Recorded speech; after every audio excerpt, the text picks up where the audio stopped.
listening to the Betmaker Show. This is the college football betting odds preview for Thursday, December 12th, 2019. And now, live from Las Vegas, the host of the Betmaker Show, Brian Blessing.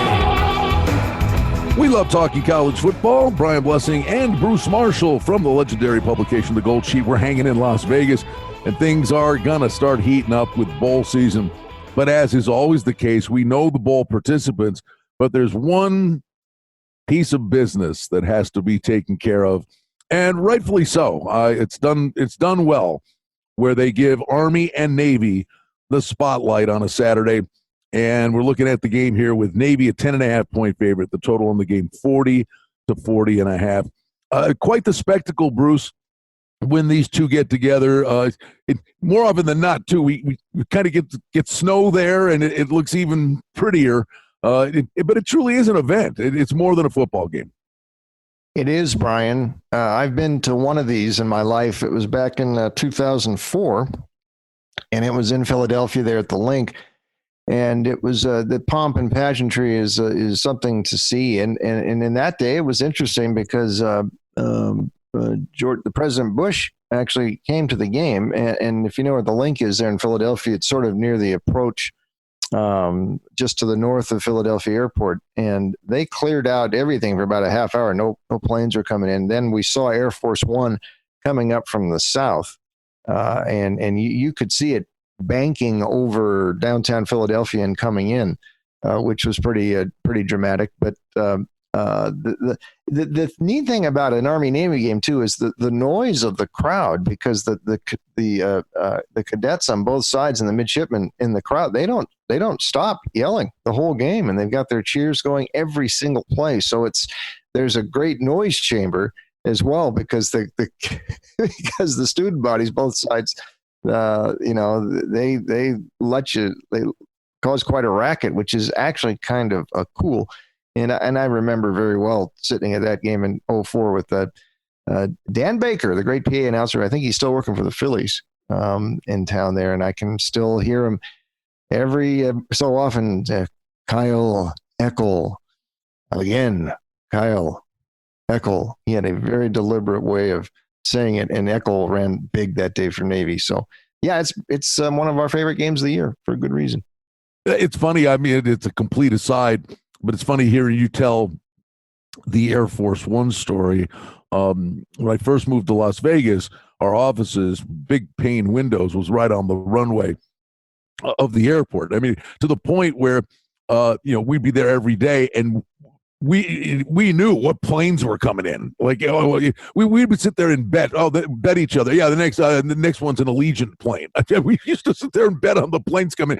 To this day, I sit in my backyard at about 4:30 in the afternoon, and the house starts to rumble. I go, oh, that's the Virgin Atlantic 747 going to Heathrow. And you walk around the corner, and there it is.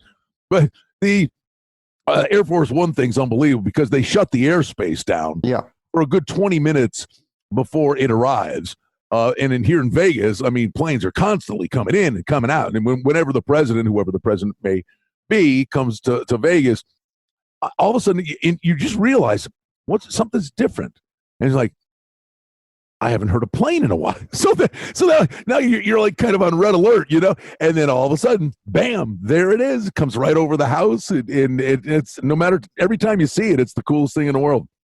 Yeah, it really is. And it was really cool in Philly that day. It was a pretty cold day in Philly, but it was before the game, probably about 35, 40 minutes. And you could kind of see Air Force One coming up and then doing this bank over downtown Philadelphia. It was pretty cool. Okay, the game itself, Navy, a terrific season. Losses on the docket to Memphis and Notre Dame. I mean, and that basically tells you, how good they've been. Talk about bouncing back. It's been Army the last couple of years that's had the really, really good football team. Navy with a terrific resurrection this year. The total on the game's extremely intriguing to me, Bruce. It is only 40, and we understand why. The passion, the intensity, and the fact that both of these teams, it's like they're facing one another in practice every day. Many teams, when they play Army Navy and only have a week to prepare for the offense, struggle mightily. These teams, they know each other. They play the similar brand of football. So that makes sense. But both of these offenses have moments where they're prolific. And the total, just generally speaking, you think under in this game and take the points. In this instance, I'd absolutely still take the points. But I got a funny feeling we're going to see points that gets it over 40. It's possible. I mean, especially Navy is pretty electric this year. But, series history here, we're talking 13 straight unders in this series. And that is the longest under streak I can ever recall. Now, at some point it'll end, but maybe not in our lifetime. We'll see. But it's the reason has been just what you said.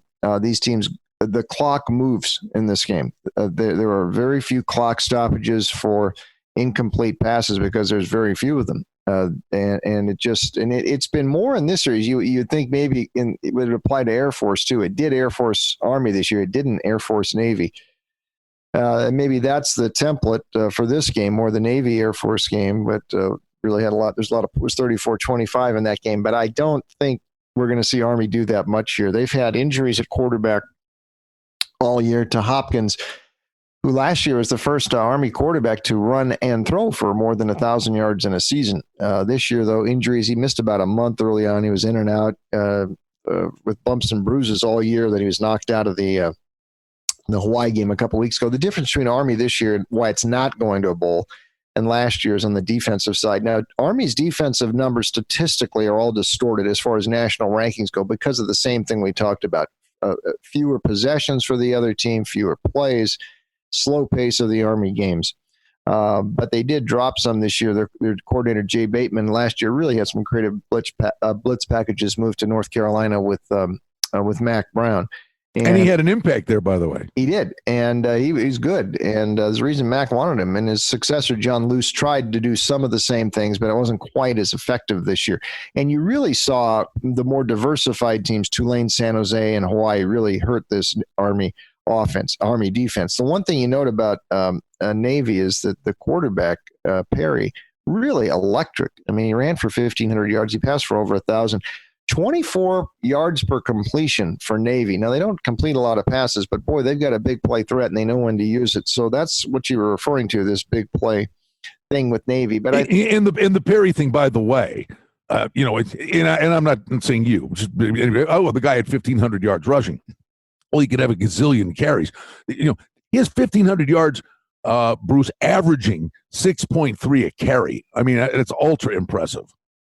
Yeah. Oh, yeah. He's got a lot of big runs in there, and a lot of his pass completions are big too. The stat I like most about this Navy team is in the red zone, its efficiency, 97.6, leads the country, even ahead of LSU. That's a pretty good category to lead the country in. So when they get down there, they know how to jam it in. And the defense was better this year under the new coordinator, Brian Newberry. Came up from Kennesaw State, right outside of Atlanta, and did a great job with this defense. And by the way, Navy played a lot tougher schedule than Army. They played some big-time teams. You mentioned, some of those teams in the American, which could really score this year. Memphis and Houston and the rest played Notre Dame. Didn't go too well for Navy. But I think they're going to get him. They're going to get the commander-in-chief back for the first time since 2015. We had it 24-10 Navy. We're going to stick with this under thing another year until it doesn't work. But watch for this game's going to go quickly too, so they're going to have to try to extend. That is a good point. And the one thing maybe buoys that belief when you look at some of the ridiculously high-scoring games that the teams would play, but then when you had Army hook up with Air Force, you're sitting there looking at a 17-13 game, and all the things we talk about, the similarity, familiarity, and then intensity kind of comes to fruition there, where even that game where, Air Force was putting up big numbers, that game was played in ultra low scoring fashion. Yeah, and I think it just and you've also got some weather, which it could be pretty cold back there. Last year we had some, or 2 years ago we had snow in this game, but last year 17-10, the year before that 14-13, year before that 21-17, before that 21-17. Now this is also the total is moving down some. Although we were at 39 last year, we were up in the high 40s and low 50s in the earlier part of this 13 straight under streak. But I still think they have trouble getting over the mid 30s tomorrow. All right. 54 degrees Saturday in Philadelphia.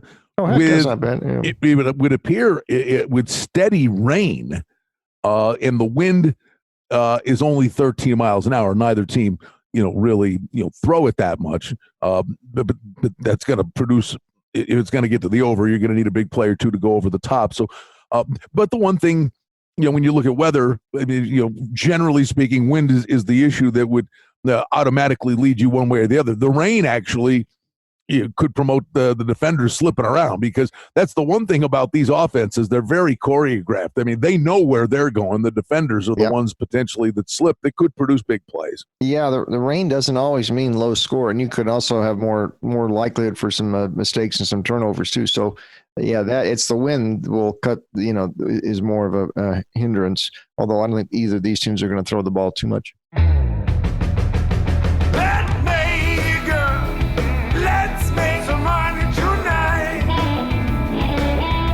For outstanding information and special offerings and promotions, we invite you and encourage you to sign up for our newsletter today simply by going to the website at betmaker.com. All right, Bruce, bowl season coming up. Let's just do an overview. We'll clearly, as these games get closer, we will dive into them in grand fashion with a lot more specifics. But I think there are some things to consider. There are many generic things to throw out there. First of all, motivation. Who wants to be there? In an instance like that, I would say a game like Penn State, Memphis at the Cotton Bowl would come to mind, where Penn State has to believe they got the rug pulled out for them. They thought they were going to the Rose Bowl. Wisconsin plays a good half of football, and everybody goes nuts with what they last saw. So Penn State goes to the Cotton Bowl to play Memphis instead of going to the Rose Bowl to play Oregon. So then it comes down to, motivation. Do they really want to be there? And if lack of motivation, to me, motivation, intensity, it shows up on the defensive side of the ball. I don't think Memphis is going to be able to stop Penn State. And if Penn State's indifferent in any way, shape, or form, like just in that instance, I would look for a game like that to be extremely high scoring. And that's just one of many. Bama, does Bama care? I mean, they're not, they're what they're used to be playing in. Do they care they're playing Michigan? There are other games of that ilk. Yeah, that's true. We've seen this before. Nick Saban Bama teams a couple times, although a little bit different this year. They didn't get in the SEC title game, but recalling the 2013 team that lost its bowl game to Oklahoma, and the 2008 team lost its bowl game to Utah after missing out on the chance to win the national championship. So that happens. I think there's so many different factors in the bowls, and you're right. All these things figure in. Also, you got we only touched on one, Bruce. There's the stars that don't want to play because they're going to the NFL. Sure. You got coaches that are running out. We got 100 things to consider. Sure, and we're starting to hear some of these players that are going to sit out, and we've got coaching changes coming up. The one thing I'd look at, especially in these early bowls, keep an eye on how some of the conferences do. I mean, it seems to play out every year. There are certain leagues that seem to do better, and it sort of goes each year. It can sort of change, but in recent years, the MAC has been a real underachiever in the bowl. The Pac-12 has had real problems the last couple of years in the bowl. So keep an eye on those. I swear to God, buddy, you're my hero, because and I do have many. And everybody has their way to go about things. I say some of these things year in, year out. Nope. Every game's a snowflake. Okay, I guess if that's what you want to do. I say this at March Madness. I'll never forget the year the Big East had 9 teams in. The Big East has 9 teams in the NCAA tournament. They went 1-8 in the first games. These are, I think, real things that I don't think you can just poo-poo away. And I think the same thing applies in college football. And literally on my radio show in Las Vegas yesterday, what you just said, had the same discussion with several sportsbook directors, is do you take into account, and early on, if you do, if not only them, but will the betting public have a reaction? And the 3 things I cited, you just nailed 2 of them, was the MAC is always terrible, and I love the MAC, but the MAC is bad in bowl games. The Pac-12 is an embarrassment, and the Mountain West it's a pretty indifferent league all year long for whatever reason, actually plays well in bowl games. So the discussion was the first Pac-12 game, albeit there's a little dynamic in here with Peterson leaving Washington last game, but he is going against, although they've already done this before, but he is going against Boise State here in Las Vegas. And you look at that number, Washington's a 3.5-point favorite. The total is 49.5. And the question that was posed, because the Pac-12 is so bad, is if Boise State hammers these guys, if that came to fruition, would there be an impact on other Pac-12 bowl games instantly? And the question I was getting was in the affirmative, that yes, that knowledge is out there, the Pac-12's bad, and Washington could set the table in that first game, could have an impact on all the other Pac-12 bowl numbers. Yeah, I could see that for sure, because it's happened before, especially if it's in the negative for the Pac-12, because it's performed so poorly in the bowls the last 2 years. I think that would really trigger something. If Washington wins, it may not signify. I agree with you. Just the one way. If they get smoked, if they get smoked, I think there'll be a fade on other Pac-12 teams. Yeah, I could agree with that. Sure. And then again, like the motivation thing, and let's keep it with the Pac-12. One of the games I'm sitting here staring at is USC and Iowa, and now and sure enough, this was a discussion yesterday, and now that number's actually starting to go Iowa's way, and these numbers will be up for a while. But Iowa is a 2.5-point favorite against USC, and the total on the game is 51.5. The other thing you take into account, guys with extra time to prepare, we know what France does with Iowa and that defense, and in the grand scheme of things, all the things USC, obviously it's been a while, but does USC, they live in Southern California, the Holiday Bowl? I mean, honestly, I know it's a quick, easy commute, but I mean, I think the level of indifference from the fan base would be significant. And Iowa fans are nut bars. They would go to Idaho and have 30,000 people there to watch them play in a field. Yeah, that's something else too. I mean, how the teams approach this. Iowa's usually shows up. They've been in Florida a lot in recent years, so they're going to be loving to come to San Diego.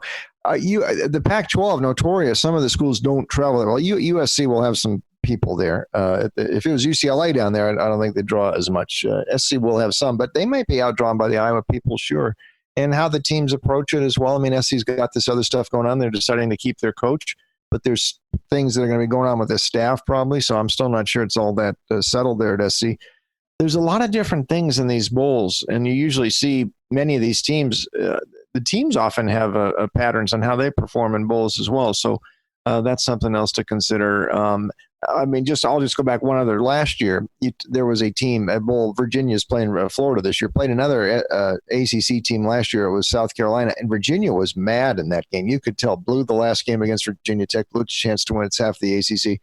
South Carolina kind of indifferent, and Virginia went in there and smoked them 28-0. So sometimes if you can find out the teams you think are really going to be prepping. That's the key. Honestly, I mean, I always say this. I mean, it just as a generic, there's no power rating or number that's factored in relation to the wagering line for special teams. Any coach, you and I are old enough, Bruce. I mean, when I was wet behind the ears, first team I'm covering the Bills with Chuck Knox, and it was the same nonsense every day. Run and stop the run. You know what? The bigger the games get, the later in the season, that mantra works. But most of these coaches say, offense, defense, special teams. It's a third of the game.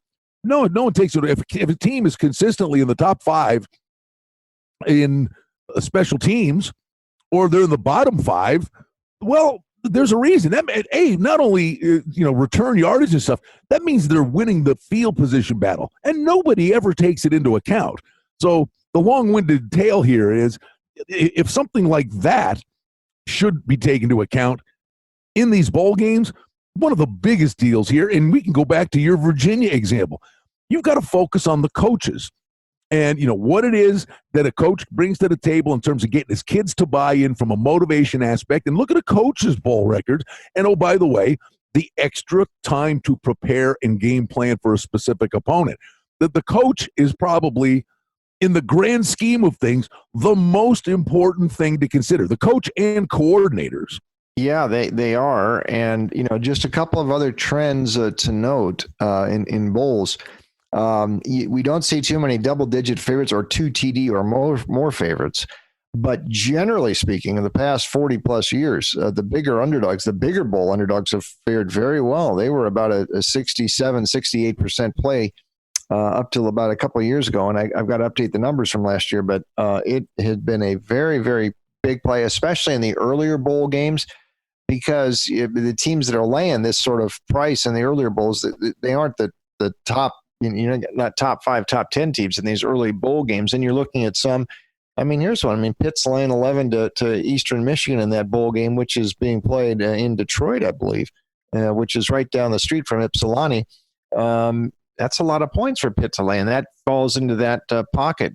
App State's laying over 2 touchdowns to UAB. UCF kind of potent, I know, but laying 17 to Marshall. So you're getting some pretty big numbers here in a category that has historically favored these big dogs in bowls. And every team in a bowl, it's not quite what it used to be when you've got some so-so teams there. There's no bad teams playing in a bowl game, and sometimes those teams get a little perturbed when they see that they're a big underdog, and none of them are that bad. So that's another angle. And we'll wrap it up on this in generic terms, because we're going to get into these games in specifics. But it's a me thing. But when certain bowls pop up, regardless of who the teams are playing, it's just like, I swear to you, it's like, now, okay, I got to go look. But it's just like it pops in your head. Oh, they're playing in the Bahamas or the Holiday Bowl. Maybe the Holiday Bowl this year is a real bad example with an Iowa team there. But a certain bowl, those games are usually a track meet in that bowl. Or, the one in, what was the one? The Sun Bowl. The weather is always, it's like ungodly weather at the Sun Bowl. Like, those games are under, I don't know. I always, at least as a starting point, I go, memory tells me these are high scoring games. And at least it's something I do take into account before diving into it deeper. Yeah. Speaking of the Sun Bowl, I've seen Sun Bowl games where it's been snowing. And once where there was fog there that looked like that Bears-Eagles game in '88. Wasn't there a game? It was like 7-3 about 10 years ago? There was a 3-0 Oregon State. 3-0. Yeah, that's it. Yeah. Congratulations. You put a field goal on the board to entertain the fans at the bowl game. Yeah, that was 2008 Oregon State Pitt. There you go. Okay. So, you know what I mean? Like, these goofy things. And I think, you know what? Whether it's good or it's bad, you're a nut bar with, and we're cut from the same cloth, remembering specific games and events and things through our whole life. Honestly, you store, being right or wrong, you store these things away like a squirrel in winter, but they help you remembering past things. Yeah, and bowls it's sort of like NFL preseason. It's like its own deal. They've got their own trends and things like that. It's sort of separate almost from the regular season. So. It's its own unique deal, and we got about 3 weeks of this stuff to look forward to. All right, and wrap it up with the Final Four, the Clemson-Ohio State game. You would think incredible action handle that this will generate. Clemson 263 seems like early money, slight movement towards Clemson. Would you envision the further this gets closer to us? It's trending that way. The number's going to be up for a long time. Will we see a 3 in that game? Or will Ohio State money come in and then this thing turns into a whammo ball back and forth? I think we will see a 3. I think there's going to be some heavier money coming in on Clemson, I think. You talk about history, you look back, and here's one that you look at what Dabo's record is in the postseason here. It's unbelievable, and who he's beaten. It's a who's who. He's beaten Ohio State a couple of times in this run too. So I think that's going to go up, and I think that other game is going to keep. That other game's been moving up anyway, and I think that may push past 14 in that LSU game. We'll see. And the curiosity with the LSU game, LSU's laying 13, but the total to me at 75.5, and I not a general rule of thumb, but if the belief is this is played at a breakneck pace. There's just sometimes games like that can get quirky, Bruce. LSU's been a machine all year long, and everybody with the Big 12, they keep waiting for them to stub their toe. But I just look at a total like that, a 75.5, where I think, man, in a track meet and something goofy happens and then just one turnover, when field goals aren't going to win a game like that, you need touchdowns. That one turnover could make all the difference in the world. I wonder, the higher total leads me to wonder, does Oklahoma have more than a puncher's chance here? I think they do, and a lot of people are underestimating Oklahoma. I think they're capable of trading points all day. I think with LSU, that's their preferred style. Yeah, but Oklahoma's last few games, I mean, the defense has played much better, and in fact, LSU's defense played pretty well right down the last couple of games at least. I think a lot of people are looking back to that Alabama-Oklahoma game last year that was 45-34, and the Oklahoma-Georgia game 2 years ago that was 54-48 in overtime, and thinking, okay, this thing is going to go flying over. Well, in that case, I'm not sure you're going to see another wild shootout, but we'll see. Okay, but the only thing I would say, since the Alabama game, and again, we'll dive into this in much more detail, but since the Alabama game, 46-41, where LSU mauled them in the first half, and then they took their foot off the pedal. It was kind of a weird game. But after that, LSU played Ole Miss, Arkansas. All right, Texas A&M, they murdered. But by that point, Texas A&M had played the toughest schedule in the country, and I think maybe and I'm not knocking LSU. I'm just making a mini case here. The Texas A&M, I think, was just beat to a pulp by the time they got to them. And we watched Georgia in that game against Notre Dame, and there were a lot of games this year where that offense was just pedestrian.